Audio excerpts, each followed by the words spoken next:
ആ പടുകിഴവന്റെ പിന്മുറക്കാരനും ഒടുവിൽ ഇവിടെ എത്തി.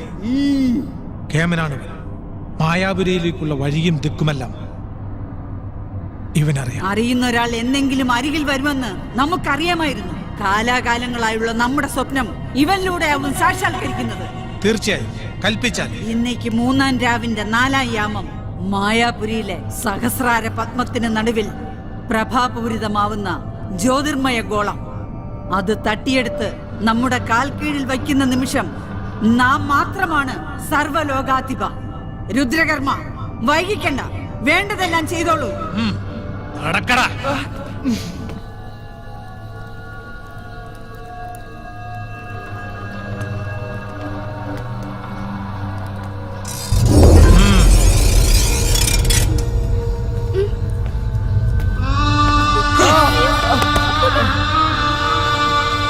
ഒന്നിച്ചു വന്നവർ ഒരേ വലയിൽ, ഒടുവിലൊരു കൂട്ടിൽ.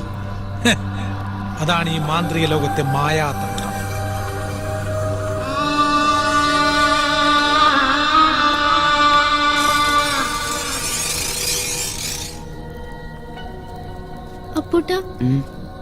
നമുക്കിവിടെ നിന്ന് രക്ഷപ്പെടാൻ തോന്നില്ല. രക്ഷപ്പെട്ടല്ലേ പറ്റൂ.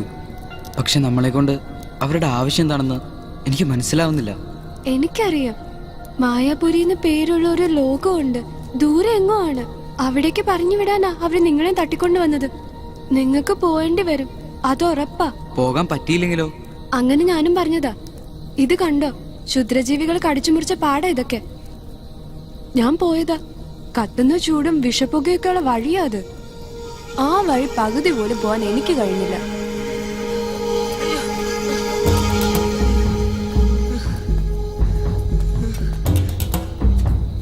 ആ അവിടെ പോയി തോറ്റു വന്നവരാ ഇവര്.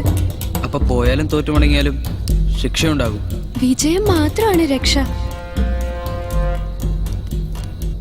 പോയേ പറ്റൂ. മായാപുരിയിലേക്ക് പോകാൻ മടിച്ചവർക്കും പരാജിതരായി മടങ്ങി വന്നവർക്കും കൽപ്പിച്ചു നൽകിയ ശിക്ഷ ഇവറ്റകൾക്ക് ഏറെക്കുറെ ബോധ്യമായിട്ടുണ്ടാവും. എങ്കിലിനി വൈകിക്കണ്ട.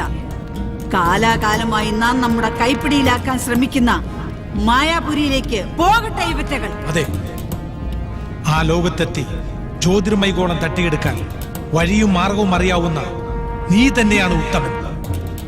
എന്താ വിസമ്മതം വല്ലതും? സമ്മതം. പക്ഷെ ഒരു കാര്യം പറയൂ.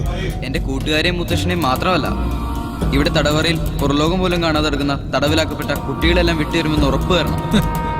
നിസാരം, എത്ര നിസാരം. ലക്ഷ്യം പൂർണ്ണമായ നമുക്കെന്തിനാണ് ആ കുട്ടികൾ? പിന്നെന്തിനാണ് ആ പടികിഴവനും ഗ്രന്ഥവുമൊക്കെ? വിട്ടുതരിക തന്നെ ചെയ്യും.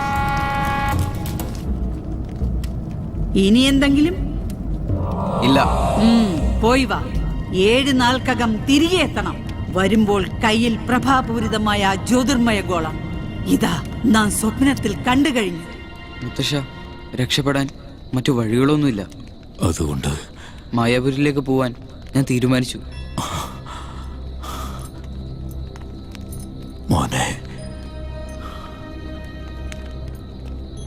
ഇനി ഞാൻ വിലക്കുന്നില്ല നിന്നെ. നിന്റെ ലക്ഷ്യം നേടാൻ ആത്മബലമാണ് ആയുധം. ഞാൻ ചിലത് പറഞ്ഞു തരാം. വിഷമസന്ധികളിൽ ഈ വാക്കുകൾ നിനക്ക് തുണയാകും.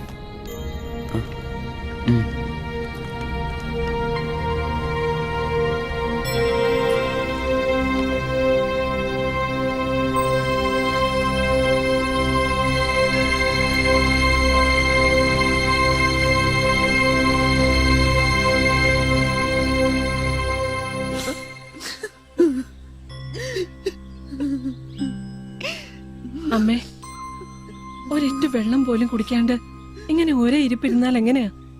എന്റെ കുഞ്ഞുങ്ങൾ വരാതെ ഞാൻ ഇവിടുന്ന് എണീക്കുന്ന പ്രശ്നമില്ല. കാത്തു, നീ ഒന്ന് സമാധാനപ്പെട്, അവരിങ്ങെത്തും. കണ്ടോ കേശവ എന്റെ കുഞ്ഞുങ്ങളെ? അന്വേഷിക്കാവുന്നിടത്തൊക്കെ അന്വേഷിച്ചു.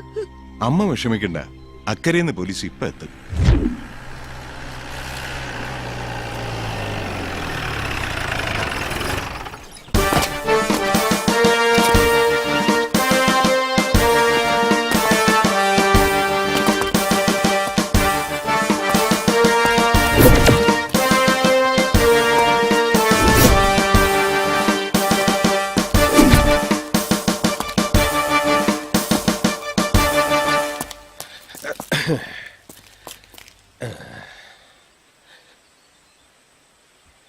എടുക്കണോ?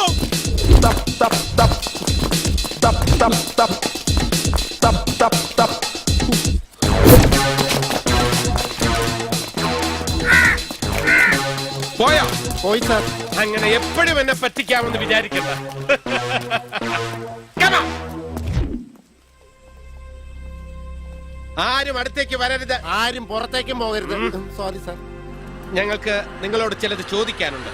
സാറേ 2 ദിവസമായി ഈ നാട്ടുകാരും വീട്ടുകാരും ഒക്കെ തീ തിന്നുക. Very good. സോറി. മുത്തശ്ശിക്ക് ആരെങ്കിലും സംശയമുണ്ടോ? എന്തു പറയാനാ സാറേ, കളിക്കാനെന്ന് പറഞ്ഞു പോയതാ കുഞ്ഞുങ്ങള്. എന്റെ ലച്ചുമോളും അപ്പുട്ടനും അവരില്ലാതെ. നിർത്ത്. ഒന്നീ കരഞ്ഞിട്ട് പറയേ, അല്ലെങ്കിൽ പറഞ്ഞിട്ട് കരയേ. മനുഷ്യർക്ക് അല്പം ആശ്വാസം പകരുന്ന രീതിയിൽ സംസാരിക്കണം. നഷ്ടപ്പെട്ട കുട്ടികൾ ജീവിച്ചിരിപ്പുണ്ടാവും, ഇല്ലെങ്കിൽ മരിച്ചിട്ടുണ്ടാവും, അല്ലെങ്കിൽ ആരെങ്കിലും കൊന്നിട്ടുണ്ടാവും. ഇതിലേതായാലും ഞാൻ കണ്ടുപിടിച്ചിരിക്കും.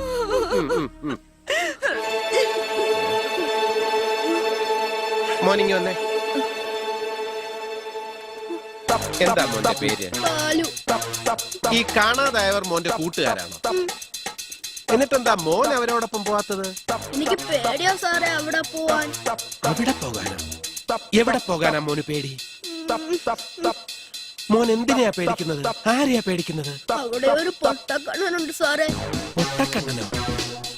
അതാരാ? മോൻ കണ്ടിട്ടുണ്ടോ? എല്ലാരും പറയുന്നതാ. എല്ലാരും എന്ന് പറയുമ്പോ നിങ്ങൾക്കാർക്കെങ്കിലും അറിയാമോ? അത് അവിടെ കണ്ടുള്ള ഒരു ഭ്രാന്തനാ സാറേ. അയാൾ എവിടെന്നാ വരുന്നത്, എങ്ങോട്ടാ പോകുന്നതെന്ന് ആർക്കും അറിയില്ല. അപ്പൊ ഈ കേസിൽ അങ്ങനെയും ഒരു അജ്ഞാതനുണ്ട്. അവനാരോ, അവനാണ് സംഭവം. ഇത് ഞാൻ ഡീൽ ചെയ്തിരിക്കും.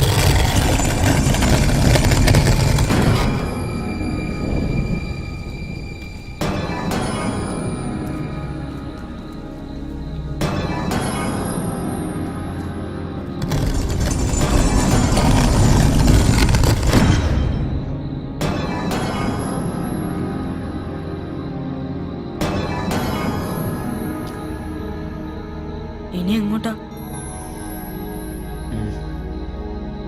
പറയാം.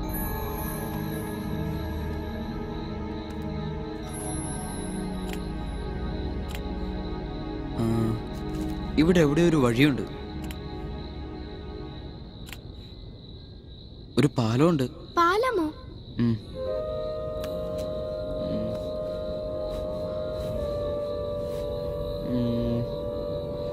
വാ.